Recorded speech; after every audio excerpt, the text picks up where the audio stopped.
Magandang araw mga katakot. Ako po si Niji, ang inyong tagapagsalaysay. Masaya naming inihahandog sa inyo ang channel na ito kung saan linggo-linggo kaming mag-a-upload ng true horror stories. Sana magustuhan ninyo.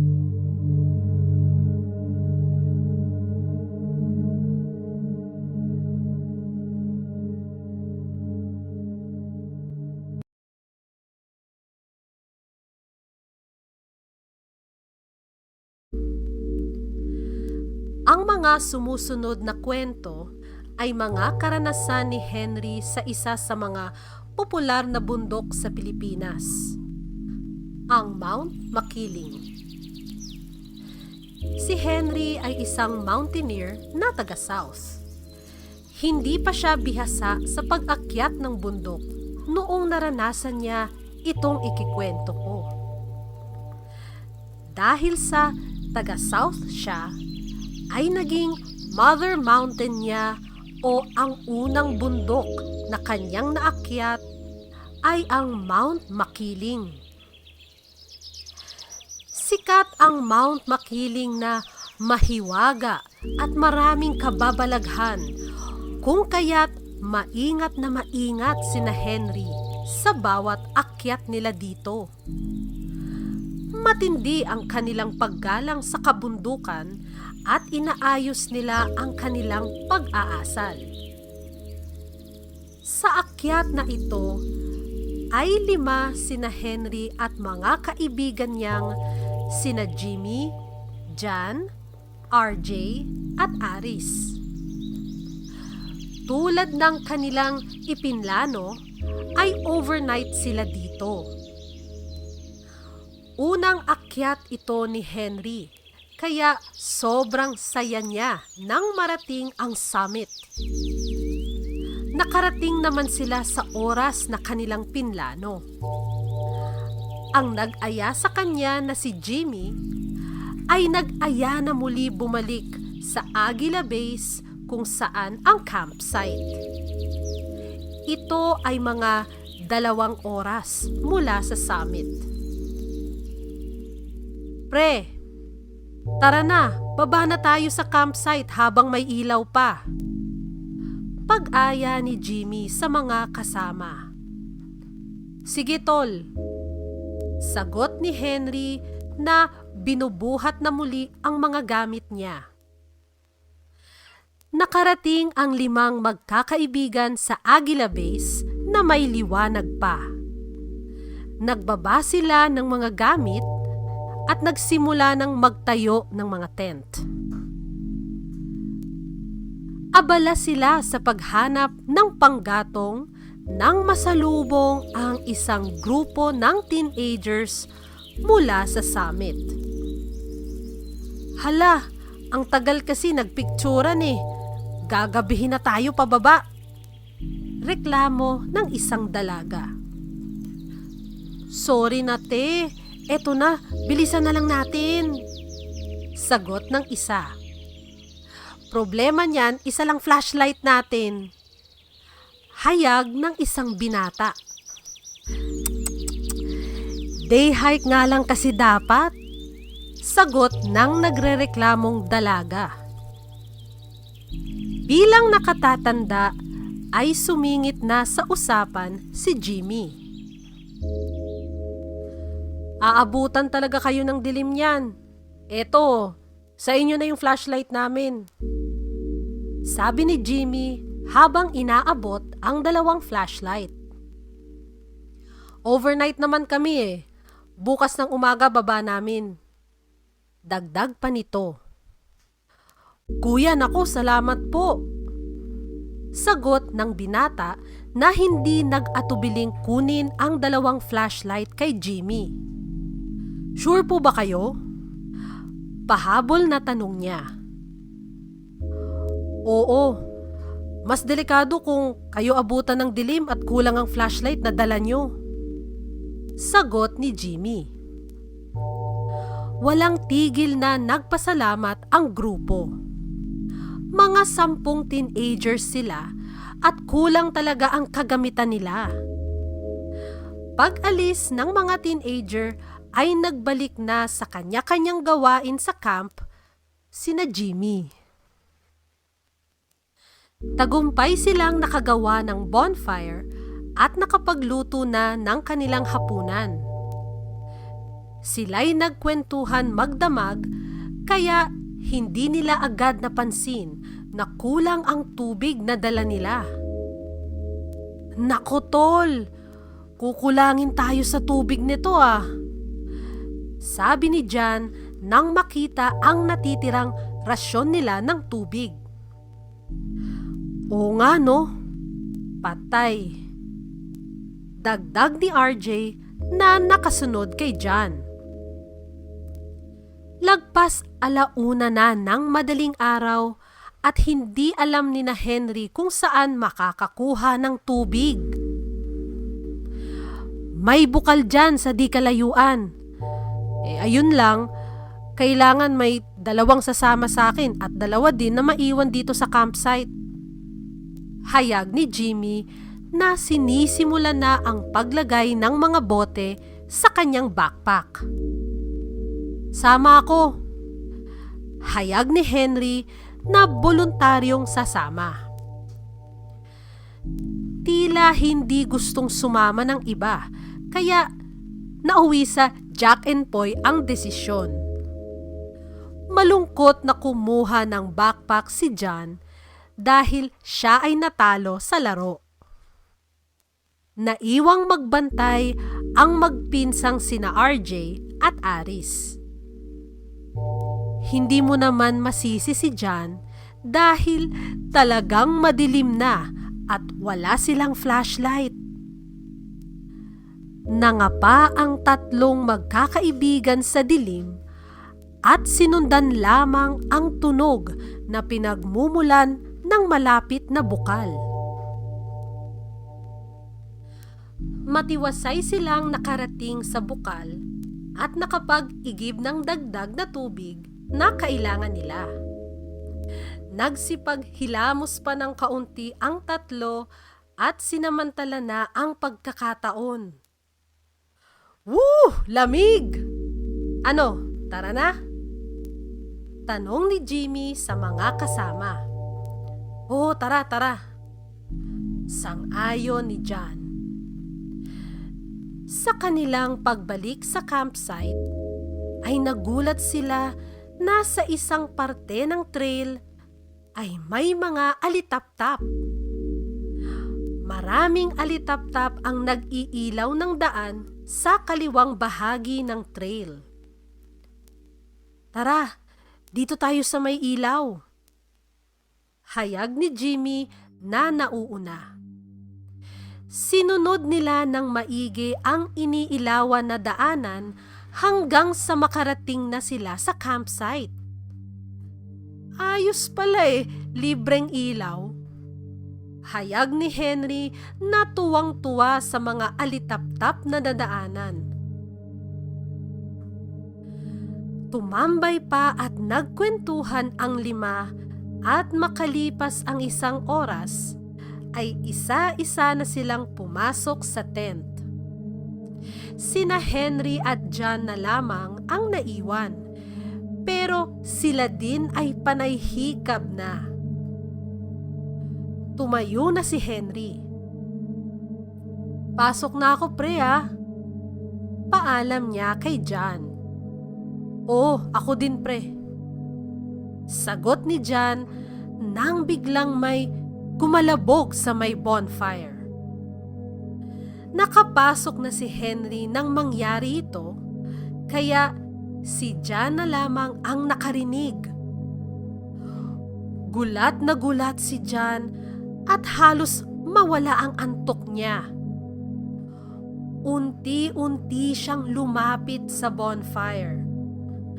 Ang malakas na tunog ay tila may malaking bato na nahulog at pumatay sa apoy ng bonfire. Ngunit noong nilapitan ito ni John, ay gulat na gulat siya sa nakita.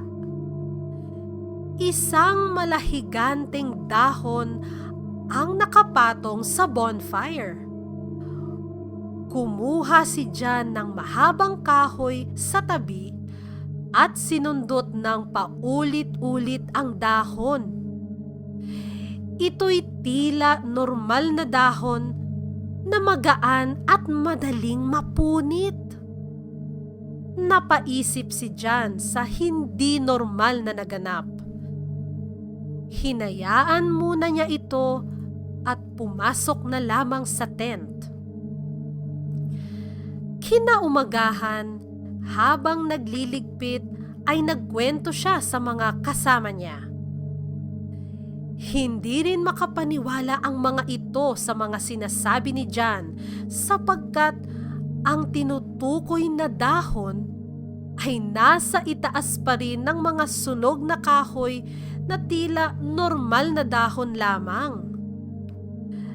Nagsimula na silang bumaba ng bundok ng tanghaling iyon. Napadaan sila sa trail kung saan nagpakita ang mga alitaptap kagabi. Dito yung mga alitaptap, no? Ang ganda talaga nila. Hayag ni Henry na inaalala ang naranasan noong gabi. Nakangiti pa siya habang naglalakad nang mapatigil siya bigla. Nakasunod sa kanya si Jimmy. "Tol, bakit ka tumigil?" Tanong nito kay Henry. Nagulat sila sa nakita dahil ang bahagi na hindi inilawan ng mga alitaptap noong gabi ay isa palang bangin. Kinilabutan ang grupo at nagpatuloy na lamang sa pagbaba ng bundok. Habang pababa ay nagpasalamat sila sa diwata at tagapagbantay ng bundok na si Maria Makiling.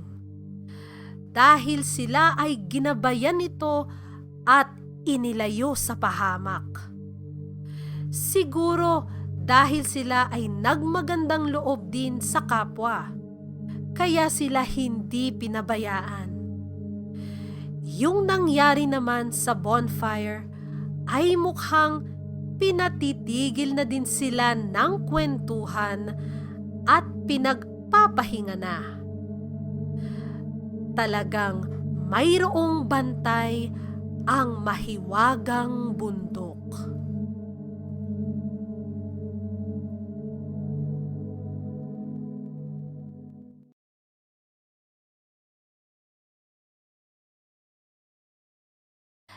Sa panahon na ito ay ganap ng mountaineer si Henry. Mga 5 taon pagkatapos mangyari yung sa mga alitaptap. Ilang beses na din siya nakaakyat baba sa kanyang mother mountain na Mount Makiling. "Para po!" sigaw ni Henry nang makarating sila at ang mga kasama sa entrance ng UPLB. Ngayon naman ay ibang grupo ang kanyang kasama. Sina Chris, Bong at Rodel ay sumunod kay Henry pababa ng jeep. Mas trip daw nila kasi ang night hike. 7:00 na ng gabi nang sila ay naglakad mula sa entrance ng UPLB hanggang sa Tayabak campsite. Ang kaibahan lang ay sarado na ang mga tindahan na malapit at syempre madilim na talaga ang daan. Handa naman ang grupo para dito. Habang naglalakad sa Tayabak, ay napansin ni Henry na si Chris ay lingon ng lingon. Hindi niya ito muna kinibo dahil ayaw niyang magsimula ng kahit anong katatakutan, ngunit mismong si Chris na ang nagsalita. Ayoko pakiramdam ko, pre. Bilisan natin. Bulong ni Chris kay Henry. Nagets na ni Henry ang ibig sabihin nito at sumunod din naman agad sina Bong at Rodel. Si Chris kasi ay may kakaibang kakayahan. Bukas na bukas ang kanyang third eye, di lamang sa multo, pati na rin sa mga lamang lupa at mga engkanto. Napansin din nila na ang mga puno sa kanilang gilid ay masyadong magalaw. Hindi naman malakas masyado ang hangin, kaya nakakapagtaka na parang malakas na hinahawi ang mga puno at doon lamang ito sa parte kung saan sila naglalakad. Wala nang nagsalita pero ramdam nilang lahat ang tensyon sa paligid. Ilang oras ay nakarating na rin sila sa Aguila Base, ang campsite. Phew! Buntong hininga ni Rodel, ang baguhan sa kanilang apat. Nakarating din. Buwisit yung kanina eh. Hayag ni Chris na tinatayo na ang mga tent. Nilabas na ni Henry ang kanyang outdoor cooking set. Nakatoka siya muli sa pagluluto. Nakapag-relax at nakakain ang apat sa may bonfire na kanilang sinindihan. Mga alas 11 pasado na noon at tuloy pa rin ang kanilang kwentuhan. Balak nila ay ipagpatuloy hanggang summit kinabukasan at bumaba na rin ng bundok pagkatapos. Nais nila makita ang pagsikat ng araw mula sa summit. Ang ganda nga naman ng view kapag ganon. Nagligpit na ng mga pinagkainan at pinaglutuan ang apat. Balak na nila matulog dahil matindi ang tinamasan nilang pagod sa pag-akyat. Dalawang magkatabing tent ang itinayo nila. Magkasama sa isa ay sina Henry at Rodel at sa isang tent naman sina Chris at Bong. Malalim na ang tulog nila nang makarinig ng mga yabag si Henry. Nagising siya at nawala ang antok dahil ang mga yabag ay nasa labas lamang ng kanilang tent. Dalawa ang maaring pinto sa isang tent. Tinatawag na mesh door ang mas nasa loob para makapasok ang hangin sa loob ng tent, pero mahaharangan ang pagpasok ng mga insekto. Ang isa naman ay yung waterproof door. Bukas ang waterproof door ng tent nila Henry at ang mesh door lamang ang nakasara. Sinubukan tingnan ni Henry mula sa loob ang nasa labas, ngunit puro tunog ng yabag lamang ang naririnig niya. Napabango na rin si Rodel at halatang natatakot na. Sinabihan siya ni Henry na ihanda ang Swiss knife sakali lang na magnanakaw ang mga umaaligid sa tent nila. Ngunit ang tunog ng mga yabag ay tila hindi pantao. Inihalin tulad pa ito ni Henry sa isang laruan na nilagyan ng battery at umandar. Ganoon daw ang kilos nito at patuloy na yumayabag lamang sa paligid ng kanilang mga tent. Wala talagang makita na pisikal na itsura si Henry kahit ilang beses pa dumaan ang tunog ng mga yabag sa harap ng mesh door ng tent.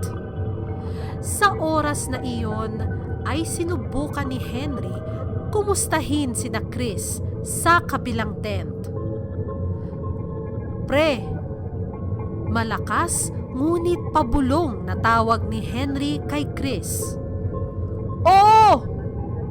sagot ni Chris na tila gets na ang sitwasyon.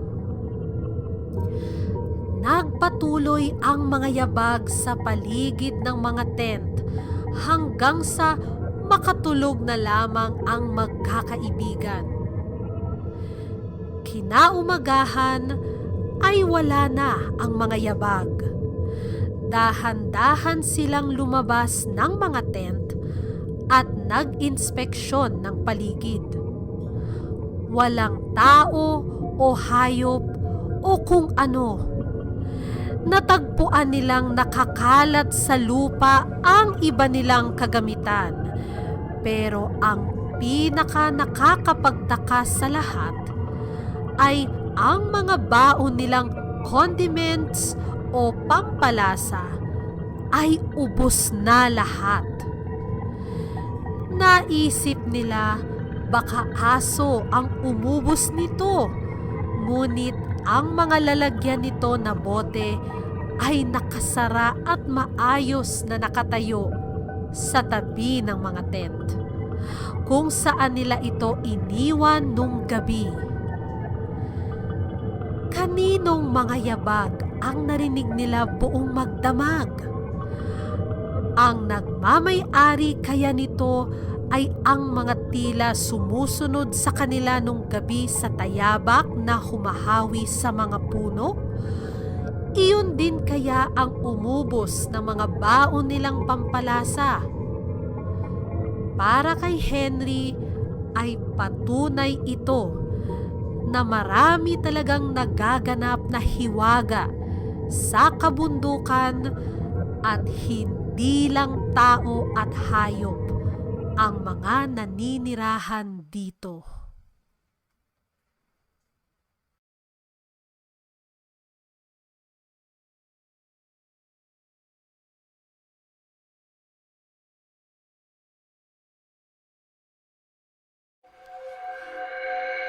Ipinagbawal ng pansamantala ang pag-akyat sa Mount Makiling dahil sa isang kalunos-lunos na pangyayari. May nagpakamatay na isang mountaineer na lalaki sa isa sa mga istasyon ng bundok. Itago na lamang natin ang istasyon sa pangalan na Station X. Naniniwala ang mga awtoridad na nagpakamatay ang lalaki dahil ito raw ay may baril na hawak at may butas ang kanyang ulo. Siya ay natagpuan sa bandang itaas na bahagi ng trail ng bundok. At dahil isang linggo na ang nakalipas bago ito nakita, ang katawan nito ay umaalingasaw na at unti-unti nang kinakain ng mga bayawak. Makalipas ang 3 linggo, ay muli nang binuksan sa publiko ang pag-akyat sa bundok. Dahil sa pangyayari, ay hindi marami ang makikitang hikers na umaakyat. Ilang taon na naman ang lumipas mula nung mangyari ang mga yabag at heto na naman sina Henry at Chris na muling aakyat sa mahiwagang bundok. Sa panahon na ito ay kasama nila ang kaibigan nila na si Anton at ang asawa nito na si Anya. Ang mag-asawa ay mga OFW sa Qatar at nagbakasyon lamang ng ilang linggo sa Pilipinas. Hindi alam nila Henry ang nangyaring kalunos-lunos noong nakaraang mga linggo, kaya sila'y nagtataka kung bakit hindi gaano matao ang paligid. Sila ay nasa may registration area ng isa sa mga lokal ang kanilang nakausap at ikinuwento sa kanila ang mga pangyayari. O ano, tutuloy pa ba? Tanong ni Anya kina Henry. Oo, andito na tayo eh. Lilipad na din kayo sa Makalawa, di ba? Sagot ni Chris. Oo, minsan lang to eh. Kaya yan. Day hike, tara! Pag-aya naman ni Anton. Nagsimula na ang apat umakyat. Tahimik ang paligid at walang ibang umaakyat bukod sa kanila sa oras na iyon. Maayos na nakarating ang grupo sa Aguila Base, ang campsite bago makarating sa summit. Nagpahinga muna ng bahagya ang grupo at napansin muli na wala pa rin silang kasabay na mga tao. Sinamantala na lamang nila ito. Gamit ang phone ni Anya, ay walang tigil sila na nagkuha na ng picture. Ang nakakapagtaka ay sa dami ng pictures nila ay walang malinaw kahit isa. Han, hindi ka naman marunong kumuha ng picture. Blurred lahat oh. Reklamo ni Anya sa asawa. Uy, hindi lang naman yung sayo. Tingnan mo din kuha mo sa akin oh. Pati nga selfie malabo. Sagot ni Anton. Ilang ulit sinubukan ng mag-asawa ang kanilang camera phone, ngunit puro malabo lang ang nakukuhang photos nito. Hala, sira na ata to, Han. Hayag ni Anya na halos binaliktad na ang phone kakasuri kung ano ang posibleng diferensya nito. Mamaya nyo na lang i-check yan. Akyat pa tayo ng summit eh. Hayag naman ni Chris. Oo Han, baka mamaya okay na yan. Pagsang-ayon ni Anton kay Chris. Lumarga na muli ang grupo.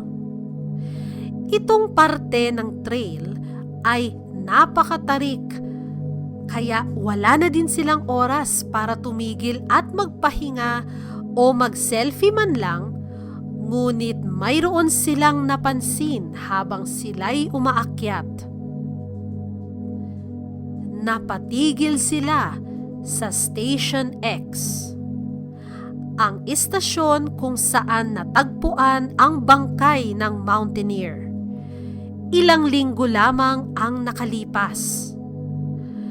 Nagulat sila sa nakita dahil sa isang parte ng lupa sa istasyon ay punong-puno ng mga puting petals ng bulaklak.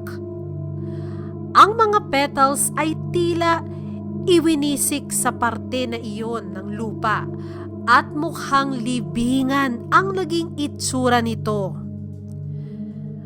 Ay, ano yan? Kinikilabutan naman ako.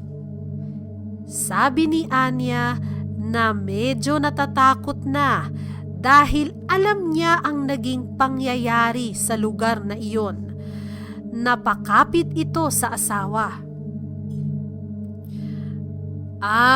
Siguro bigayan ng mga umakyat kanina. Nagbigay respeto lang. Hula ni Henry sa mga nakitang petals, sabay senyas na sa mga kasama na ituloy na ang kanilang pag-akyat. Nagdesisyon sila na magbigay ng kanya-kanyang maikling dasal at nagpatuloy na din sa matarik na daan. Wow! Ang ganda nga! Bati ni Anya sa napakagandang view mula sa summit. Sabi sa Han, sulit ang pagod eh. Inakbayan ni Anton si Anya. Pagbati niya dito dahil matagumpay itong nakarating sa summit. Nagpapahinga sina Henry at Chris sa isang tabi nang mapansin muli ni Henry na wala nga talaga silang kasama sa bundok sa oras na iyon. Pre, tayo lang talaga umakyat ngayon, no? Tanong ni Henry sa kaibigan. Oo, wala naman din tayong nasalubong eh. Sagot naman ni Chris. Sino naglagay ng mga bulaklak dun sa Station X? Sariwang-sariwa yung mga bulaklak eh. Ni hindi hinahangin. Bagong gawa lang yung itsura eh. Pagtataka na ni Henry sa mga nangyayari. Oo nga eh. Hindi ko na naman gusto yung pakiramdam ko. Huwag mo na lang paramdam kina Anton ha. Baka matakot.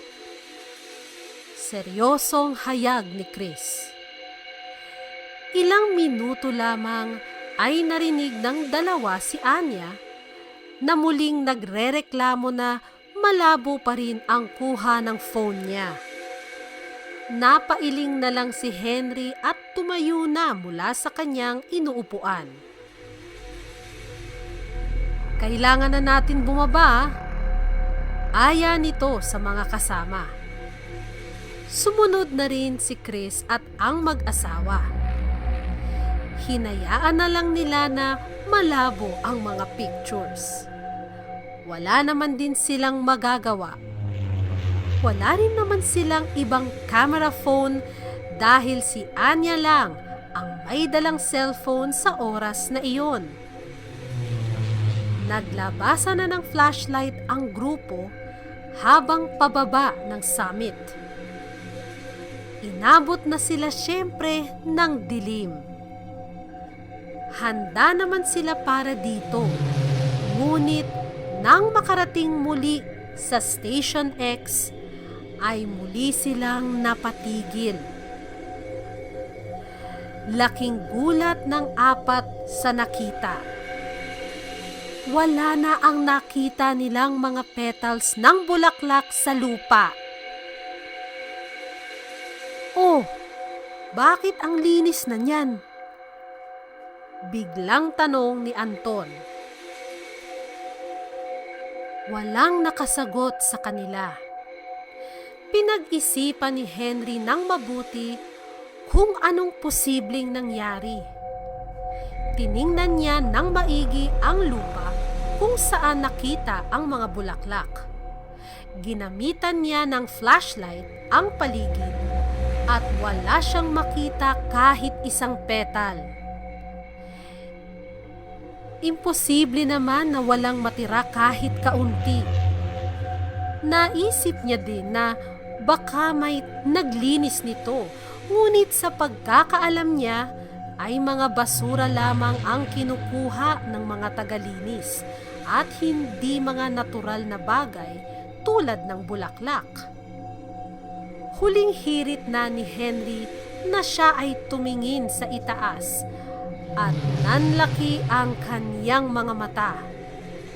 Ang puno na nasa tapat ng nasabing pwesto ay walang mga dahon o bunga.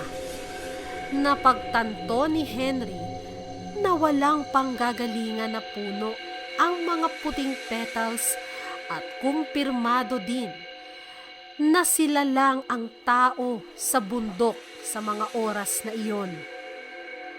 At kung mayroon man naglinis nito, ay dapat mayroon silang makikitang bakas ng mga petals sa paligid.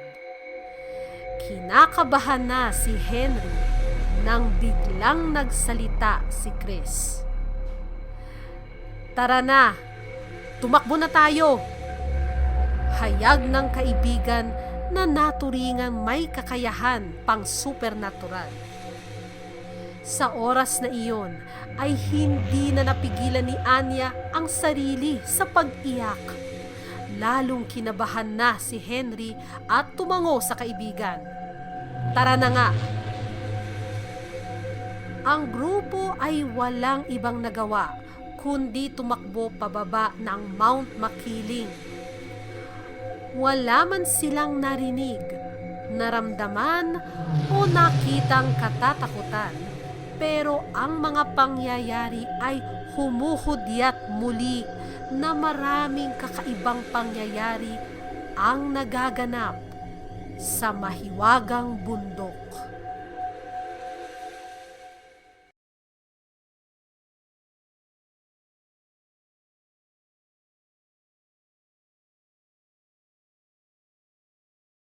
Mga katakot, Happy Halloween sa inyong lahat. May munting handog kami para sa inyo. Dahil Halloween special ito, ay may bonus story tayo. Sana magustuhan ninyo.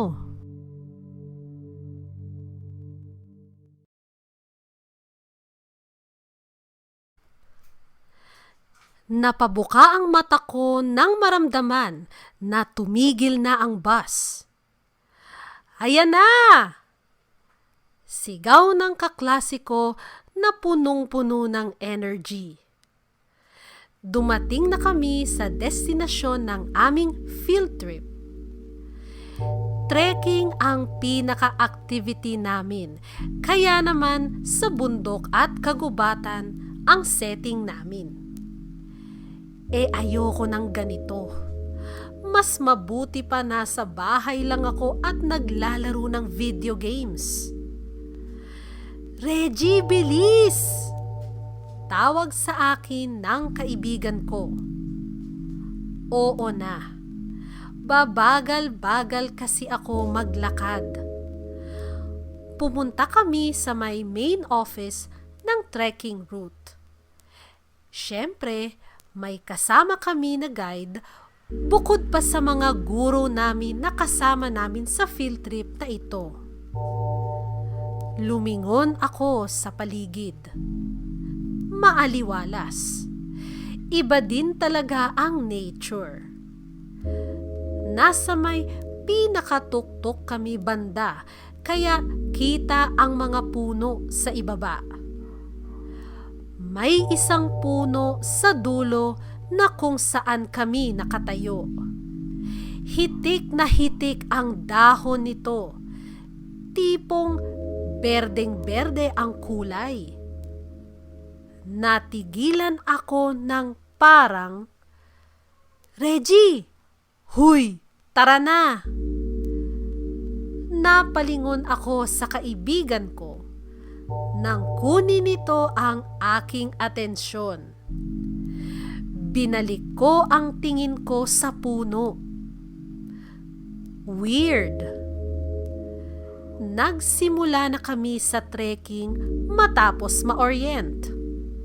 Heavy duty na sapatos ang suot ko para sure na swabe lang ang trekking.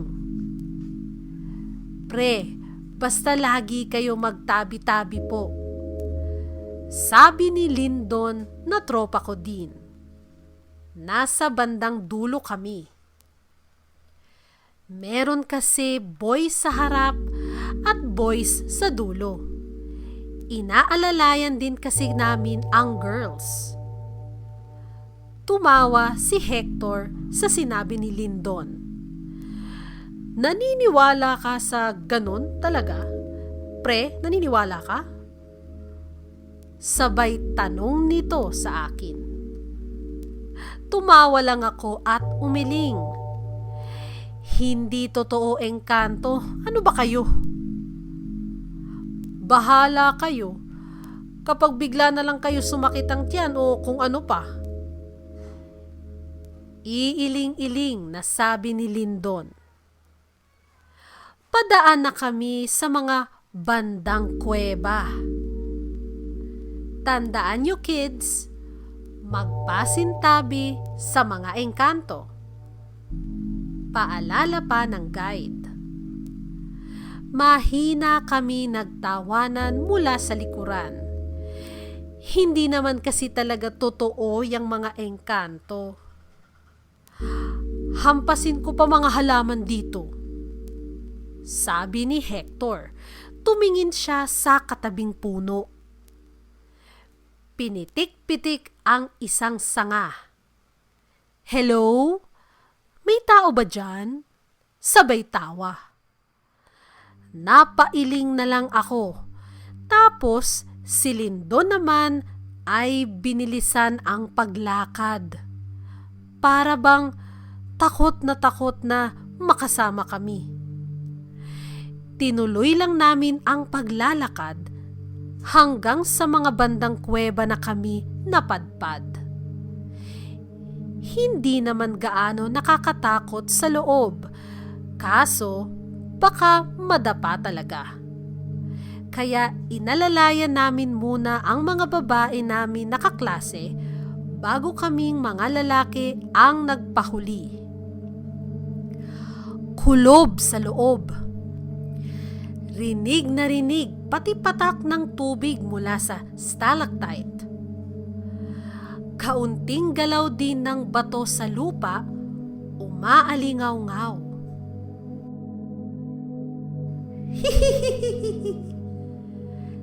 Napalingon ako. Tumingin ako sa paligid.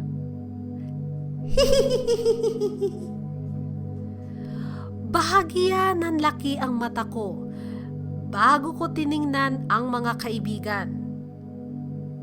Bro, narinig niyo yun? Sige, manakot ka pa, sabi ni Lloyd na dire-diretsyong naglalakad. Pati si Hector natatakot na, kaya naman nauuna din ito.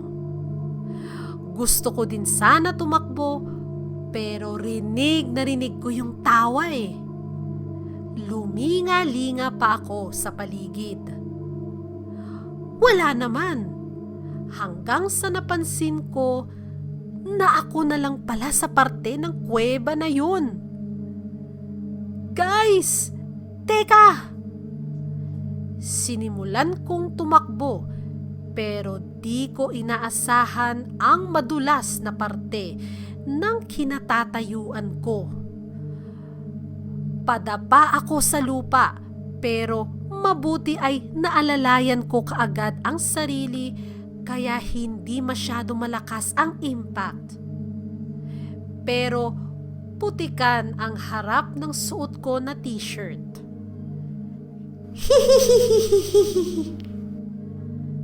Lumingon ako. Gusto kong sumigaw, pero nawawala ang boses ko. Nakatayo sa tabi ko ay maliit na babae. Patusok ang tainga, pahaba ang ilong, nanlalaki ang mga mata, at malaki ang ngiti sa akin, kung kaya't nakikita ko ang matalas niyang ngipin. Pre?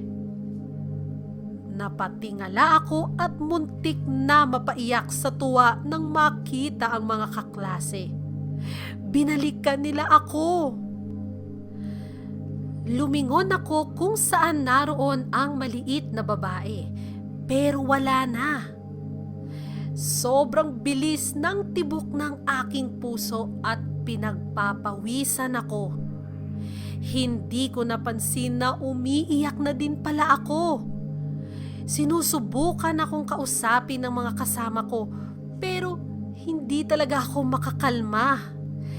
Kaya naman, dinala na lang ako pabalik sa bus kasama pa ang isang babaeng guide. Tinitingnan lang ako ni ate habang pinapahanginan ako ng aircon ng bus. Mag-sorry ka lang para wag ka na ulit gambalain.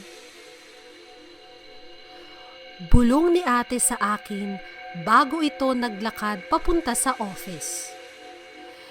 Yakap-yakap ko ang bag ko. Wala ako pake na putikan ako. Alam ko ang nakita ko. Pasimple ako bumaba sa bus at lumapit sa puno. Sorry po. Matapos ang lahat ay bumalik na kami sa bus. Nagkasiyahan pa sa batis ang mga kasama ko, pero ako masaya lang na uuwi na. Okay ka lang, pre? Tanong ni Lloyd sa akin dahil magkatabi kami sa bus. Tumango lang ako. Thankful naman na concerned sila sa akin. Pati iba kong kaklase concerned na rin. Binigyan ako ng mga ngiti na nakaka-comfort, ganon. Hindi naman ako nagsasalita. Pakiramdam ko kasi kapag hindi pinag-uusapan, hindi talaga nangyari. Gabi na nang magsimula ang biyahe pauwi. Hindi ako makatulog. Samantalang lahat ng kasama ko knockout.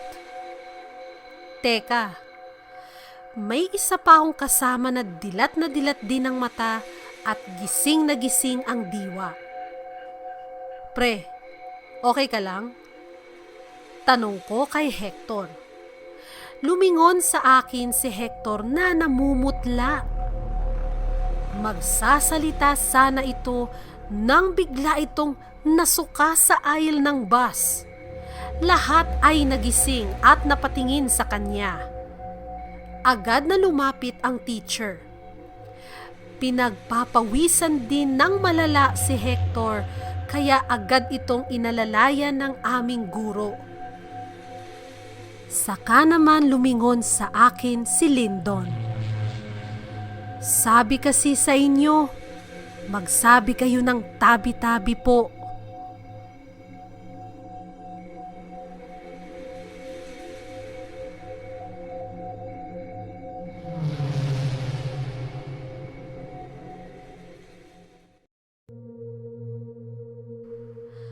Kamusta mga katakot? Sana nagustuhan ninyo ang aming mga kwento. Kung di nakakaabala ay pakiclick na din ang like at subscribe button. Follow nyo na din kami sa Facebook at TikTok. Maraming salamat sa pakikinig at hanggang sa muli.